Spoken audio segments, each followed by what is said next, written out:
Welcome to World Adventures Preschool Storytime.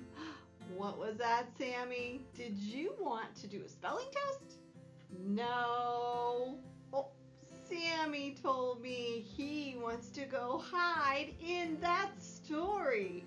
So, friends, let's go find him. Come on, let's go. Today's story is called Miss Nelson is Missing, and it is written by James Marshall. Remember, friends, we're looking for Sammy. Do you see him? Oh, there he is, and there he goes. Let's go start our story.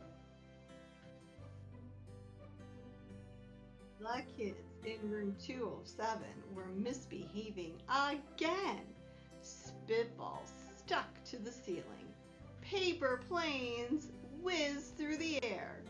They were the worst behaved class in the whole school. Now settle down, said Miss Nelson in a sweet voice. But the class would not settle down. They whispered and giggled. They squirmed and made faces. They were even rude during story hour, and they always refused to do their lessons. Something will have to be done, said Miss Nelson. The next morning, Miss Nelson did not come to school. Wow, yelled the kids. Now we can really act up. They began to make more spitballs and paper planes. Today, let's be just terrible, they said. Not so fast, hissed an unpleasant voice.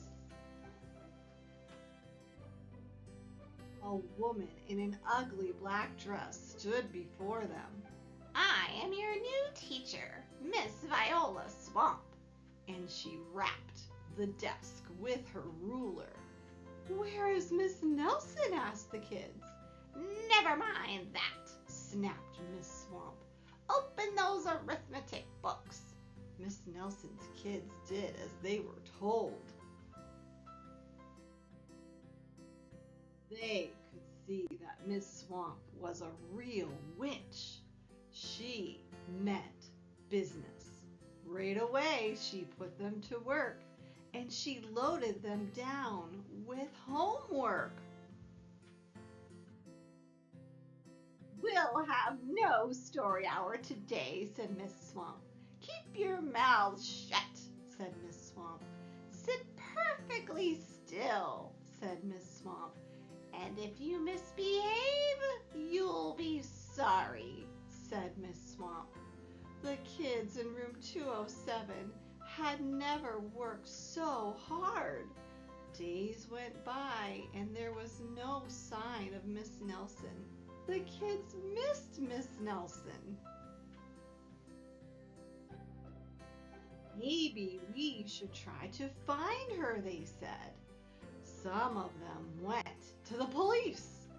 Detective McSmog was assigned to the case. He listened to their story. He scratched his chin. He said.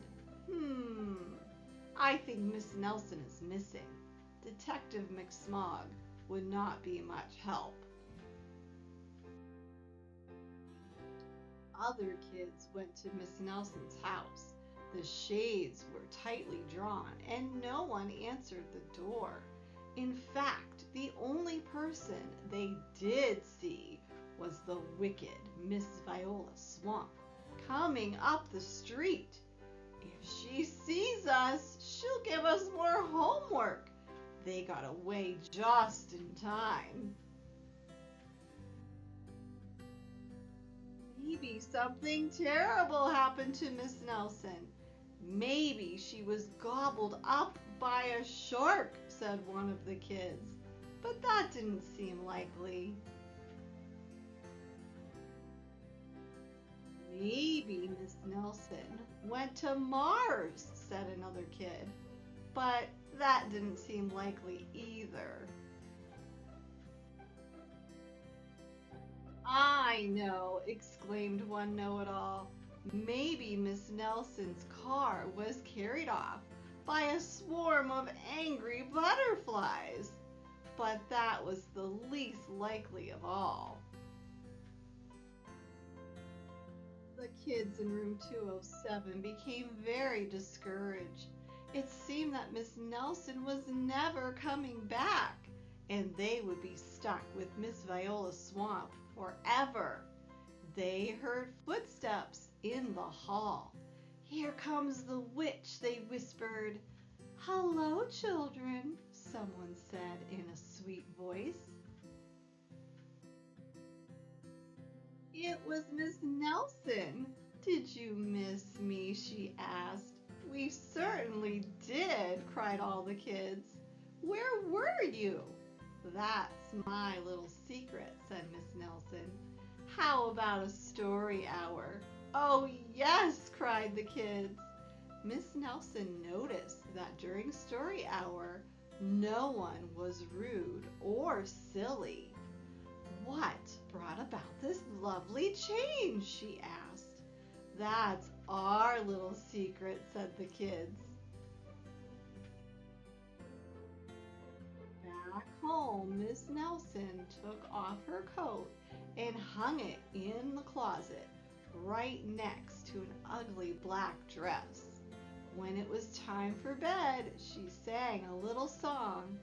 "I'll never tell," she said to herself with a smile. P.S. Detective McSmog is working on a new case. Now he is looking for Miss Viola Swamp. And that is the end of our story, Miss Nelson is Missing. Thank you, James, for such a great story. Remember, let's find Sammy one more time. Do you see him? I see him too. It looks like he's in the window inside that book. There he is. Come on, Sammy. Come on back and say goodbye to our friends. Let's see. Where did that Sammy go? Do you see him anywhere? Oh, there he is. Friends, Sammy's telling me that if you like that story, he wants you to join us for some more story adventures. Till next time, bye-bye, friends.